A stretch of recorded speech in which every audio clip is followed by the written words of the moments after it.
And yeah, 2021 officially in the books.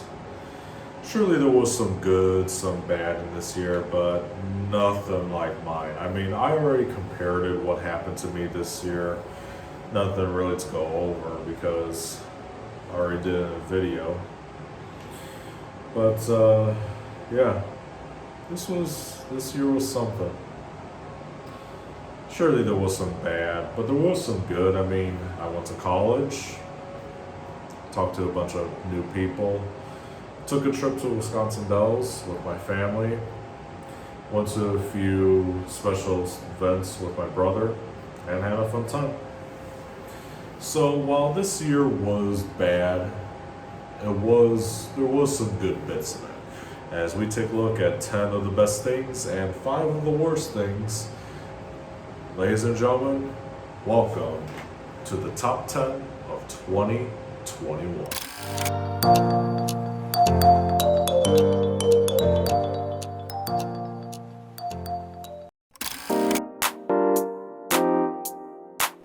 Down at number 10, it's Loki.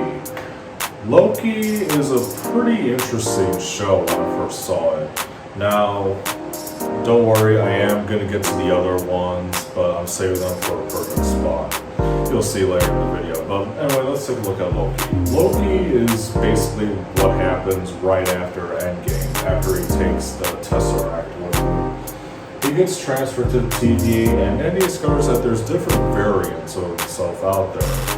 And after that, it's just weird, trippy, and loads of fun. It kind of reminds me of Doctor Who, if it wasn't behind Chris Chibnall. Yeah, I'll get to Doctor Who later. But this is a pretty good show. I really enjoy the chemistry between the characters, all the different stuff, and then that twist ending out of nowhere. It just really excites you for the second season, which is kind of a shame that Kate Harington ain't gonna be back for another one. But I would have loved to see her, but hey, I'm excited for series 2. Coming in at number 9, it's the Mechagodzilla toy with Heave.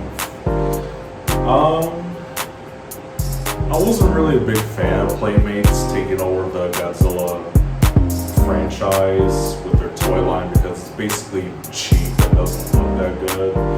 But I was really surprised with their Godzilla vs. Kong line, mainly with the Mechagodzilla that they got. The detail, although it's really lacking, but they did put lots of nice stuff in it. It has a removable chest piece. Comes with its own ship right there, that's the Heave. Good articulation, and it's basically compatible with the Atomic Breath piece, which there was a second variant, but with a different sort of metallic look to it. And yeah, the Kong figure is really good. Godzilla figure, it's alright, but them two right there are the best. Best figures for your Godzilla collection, even if you like Playmates. But yeah, that's basically all I have to say about it. Number 8 spot is Venom Let There Be Carnage. The sequel to the first Venom movie, and I gotta say, this is one of those rare cases where the sequel is actually kind of better than the first. I mean, I still like the first one, but I actually kind of dig the second one a little bit. Woody Harrelson plays great as Carnage. Andy Serkis directs this movie, and overall, pretty good. I was really entertained by it, even though it was kind of short. I wished it was a little longer, but I was enjoyed and thrilled by it. And even with that ending, it was so good. That end credit scene was so good, but then they completely, I'll explain this all later, but I was pretty shocked by how it was. I mean, not the best, certainly not the worst, but pretty good movie. Definitely better than the first. And number 7, Mortal Kombat. Now, I actually loved the original Mortal Kombat movie from 1995. I mean, it's not the best, but it still holds its charm. It still does. The other one, Annihilation, is just a travesty on all levels and it deserves to be forgotten for mankind. This one right here is pretty good because it's R-rated, it has the gore, it has everything in it. I was, as a big time Mortal Kombat fan like me, I was enjoyed throughout this experience. Congrats to James Wan and the director for making this movie feel like the game. Even though there were some bits in it that I was kind of put off by it, but still, I was really enjoyed all the way through.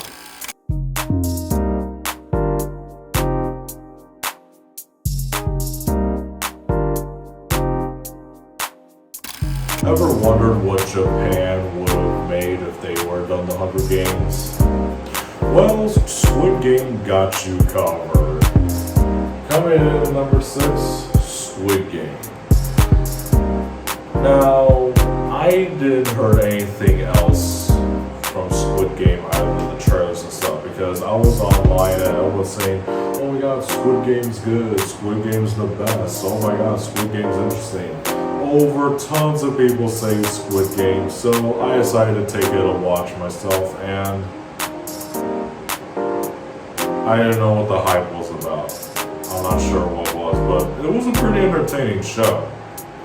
It's basically like the Hunger Games, but set in Japan or Korea or wherever they're at.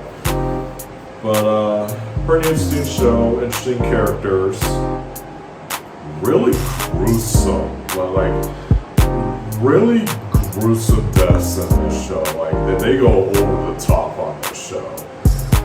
And you can see it all over TikTok, YouTube, Instagram, like every one of them is just gonna be Squid Game related, back when this was at its all-time high. Even my friends at college seen the show, they liked it. So yeah, pretty interesting show. Great job, Netflix. Good. Great job, Netflix. You finally made a series that is somewhat good. But I don't know how that fun's gonna last because we're going to the deep end.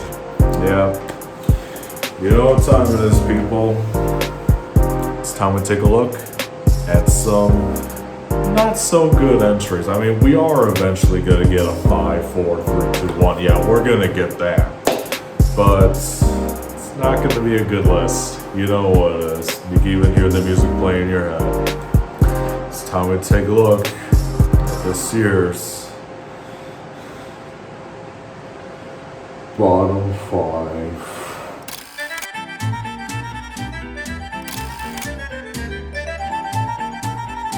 And at number 5 of the bottom 5 list is Eternals.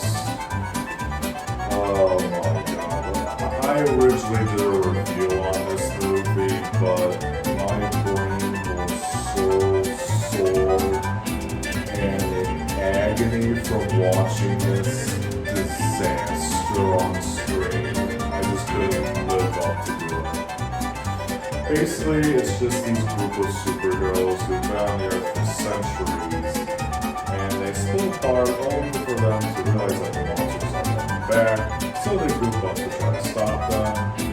And it just goes back and forth and back and forth and back and forth and back and forth and back and forth between timelines of them saving from Hiroshima and all this stuff. It just really distracts me from it. It's my brain turned circles. And I left the theater not in a good mood. No. I'm not trying to throw harshness on the director because I know that Chloe Zhao, that's the director, she makes good stuff. I know she's a very talented director, and some of the stuff in this movie was pretty interesting and good. So either she screwed it up or the studio screwed it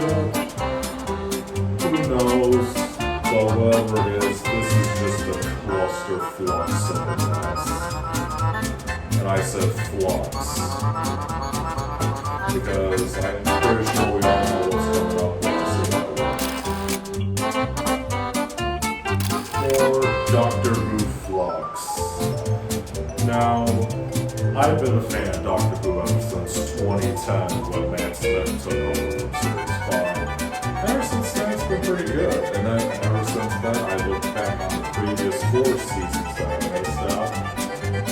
Really good. But up until Chris Chibnall took over, the series started to take a real dip. I mean, I know it took a dip with Stephen Moffat, but Chris Chibnall is where the problem is. It's filled with bad writing, plot holes that you could pick Godzilla's gigantic lane through, and then it's just convoluted. It just wastes time with war scenes, and then it's confusing. Now, it could be the reason with the COVID and all that other stuff that this was only 6 episodes and they had to like squeeze the story into them too. But things are not looking good. Next, after this is Eve of the Daleks. I don't know if that's going to be good or not. Let me know in the comments if you want me to do Doctor Who reviews. But it's not a good shit though. But there is a gleam of light. Because early this year, Russell T Davies is coming back. So that's good news. Russell T Davies, our Lord and Savior, is coming back to save the show from the clutches of Chibnall.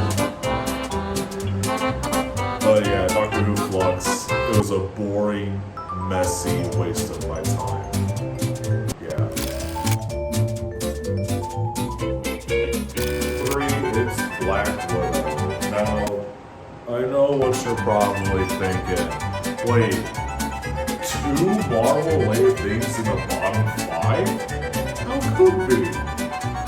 Well, hear me out. As much as how Eternals sucked it did not suck as hard as this movie. How to make a Marvel movie uninteresting? 2 things. 1, have it come out before or after the character dies. 2nd, you throw in a villain who was very famous for the comics and cartoons and completely dump an assload of garbage on it.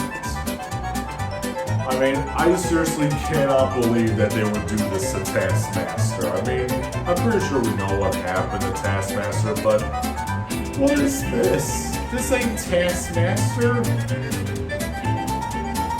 And then they show that Taskmaster's good and stuff. Like, oh, she's a good guy now. She's gonna get taken care of. Completely destroying the character.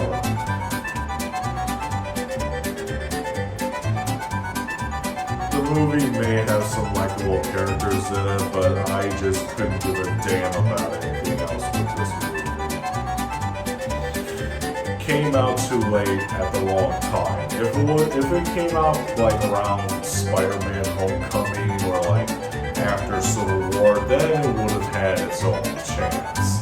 But as it came out, it had no chance. Black Widow was sure a busted.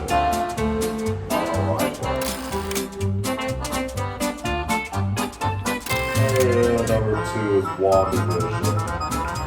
More Marvel stuff in the list. Boy, Marvel sure got away good on this. Now, it started really interesting at first, but then by the ending, it just got totally nuked it into oblivion with so many awful decisions. I mean, I seriously cannot believe that they would extend this far. Now, I understand why it was rushed out the door like this.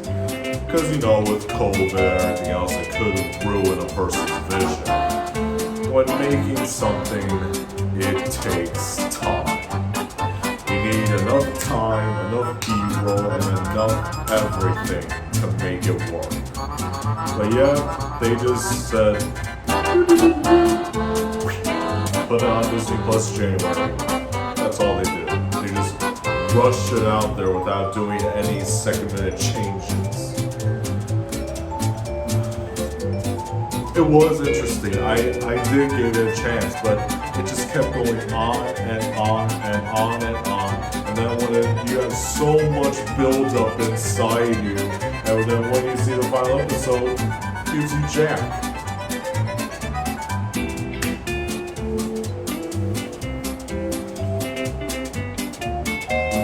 What happened to White Vision? Where's White Vision at? And then why was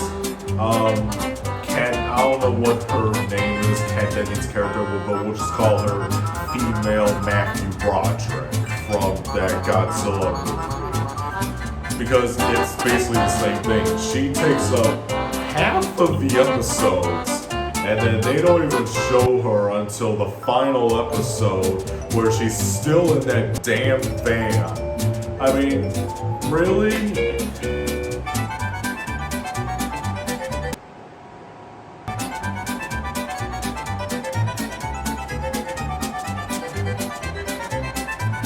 What happened to you, Marvel?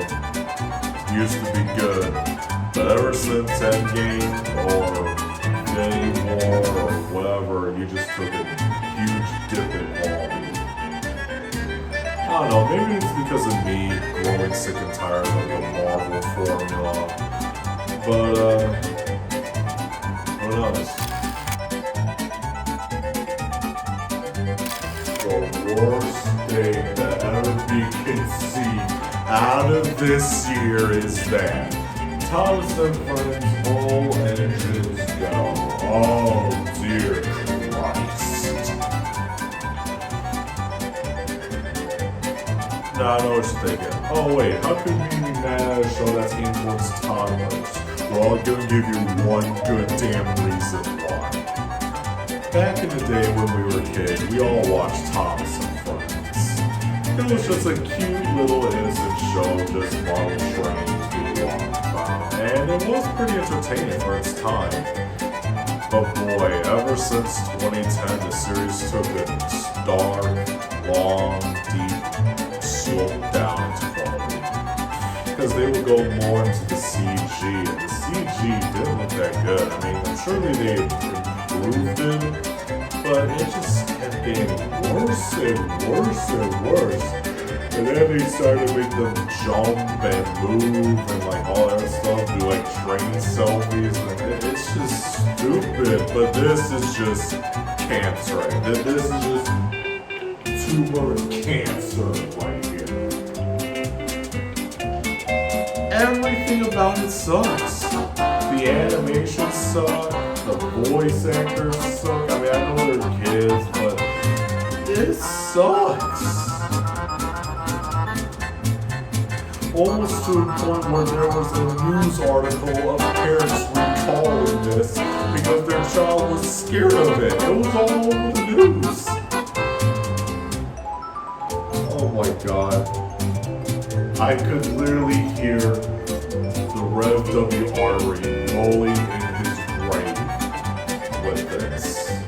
I could hear him rolling in his grave. Even Britt Affleck, the original creator with him, is mad at this show. This show just sucks out all the creativity, all the positive things about the original show, and just dumps it in with. It's just, it feels like a cash grab. A cash grab to a popular show that was fine to begin with. If it ain't broke, don't fix it. That's what Mattel mistakenly did. Damn you, Mattel. Damn this to the past. Leave this per series where it belongs. Gathering dust, wherever it is on the realm of streaming. That's where it deserves.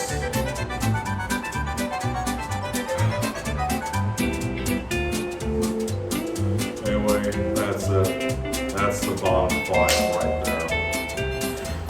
Anyway, there were some honorable mentions like Halloween Kills, Thunder Force, another movie that Netflix that sucks balls.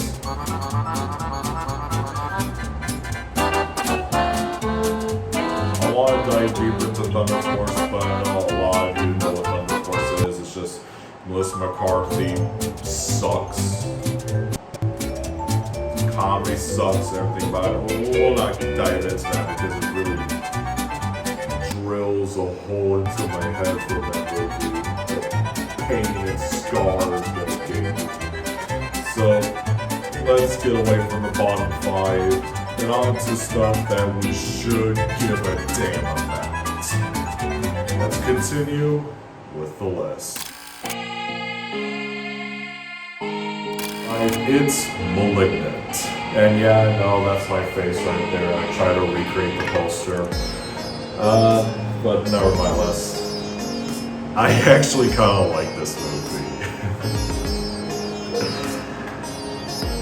It's one of the most unintentionally goofy, dumb, but one of the most rewarding movies of the year. Honestly, I couldn't think of a movie that I like more than Malignant. It's about a girl who sees like a vision in her head, like of some kind of crooked person killing people in her dreams. When it turns out it's actually herself with this head coming out of her head. Because she has this vision about this person named Gabriel, and it actually turns out later in the movie that it's a parasitic twin. So yeah, so she was a parasitic twin. Goes around killing people, and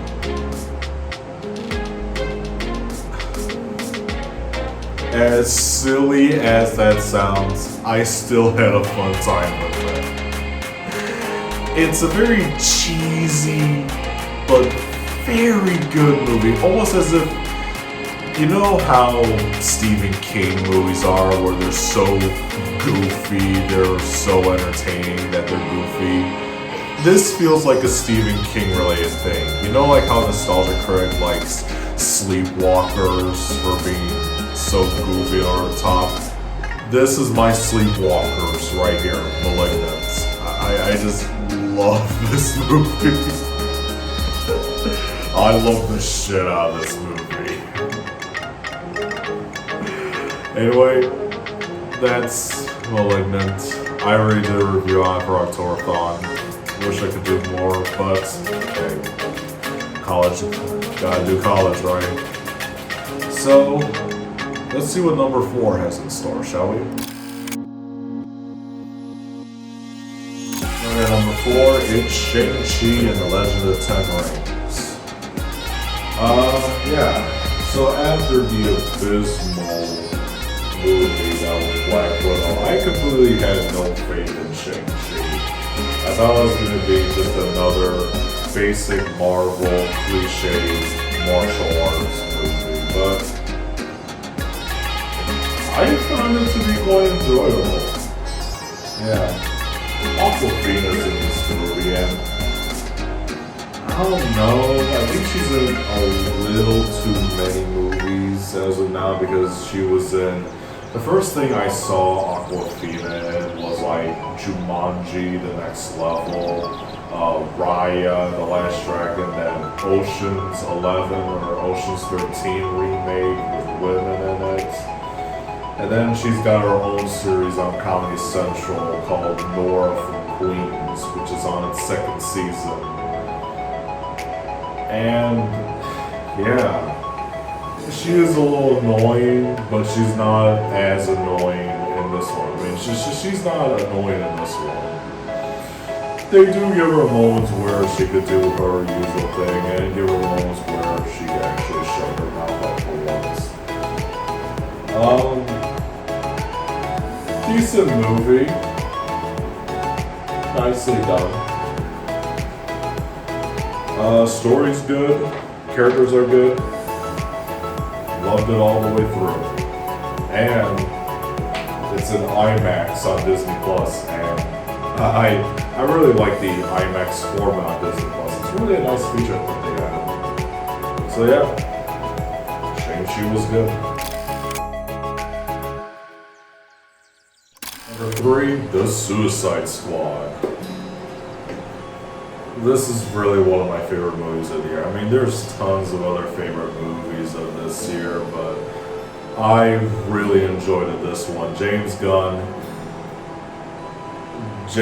is a mastermind. He's a mastermind. You can tell that he loves the comics. I loved his Guardians of the Galaxy movies, and I loved his version of Suicide Squad too. I wish more people saw this movie because I think it deserves a little more credit. The characters are fun, the story's fun, it's wacky and outrageous, it has that James Gunn level quality, but I think that this is a fantastic movie. Definitely a huge upgrade from the other Suicide Squad. We're getting closer. These are number 2 of my favorite movies of this year, and you never guess what number 1 is. Coming at number 2, Godzilla vs. Kong. Ooh boy. I love Suicide Squad a little more, but I just love this movie more because it's so good. Godzilla fighting with King Kong, it's so good. And then when Mechagodzilla comes in, oh my god, it just raises the craziest to 1,000. I mean, the characters, I really don't mind them, but the action, oh boy, when they get down, it's on. Really good movie. I mean, really, really good. I don't think there's no talking about it because it's basically Godzilla fighting Kong, and then Mechagodzilla comes in, and what more is there you could say? It felt great. Don't really mind much about the characters, but who the hell cares about the characters? Millie Bobby Brown is just Millie Bobby Brown, and that one kid from Deadpool 2 that could shoot fire out. Then, yeah, I think that's pretty much it.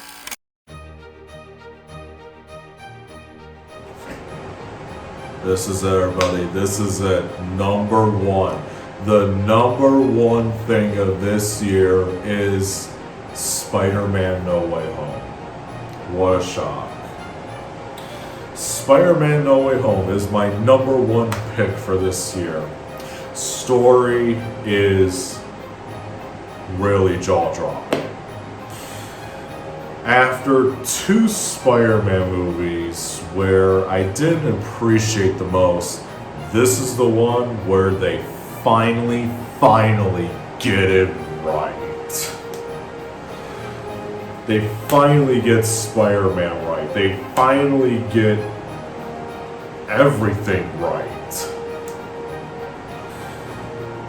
So, who knows what paves the way for Tom Holland? The next trilogy that he's doing. Who knows, it might be good or the same quality as this one, but seeing Andrew and Toby back, I was nearly on my seat crying. It's just filled with so many wonders. It almost has like Endgame vibes to it. Not to mention that it's already $1 billion worldwide. Yeah, the first pandemic movie to be $1 billion worldwide. That has to be a record. So yeah, nothing I much can say about it. Spider-Man No Way Home is my number 1 pick for 2021. Alright, that does it for this list.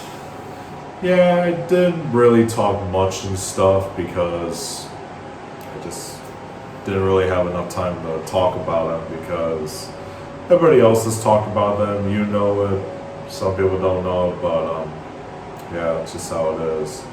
And this TV, it doesn't last that long because it shuts off automatically, so that's why I gotta quicken things up.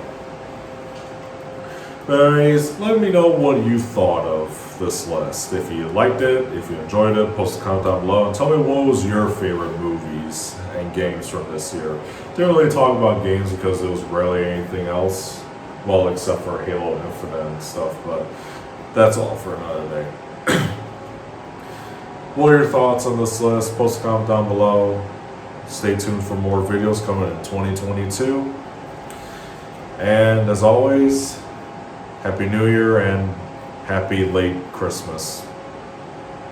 See you guys and Happy New Year. Hopefully 2022 might be a better year for me. And if it isn't, then I don't know what else to say. Anyways, stay tuned.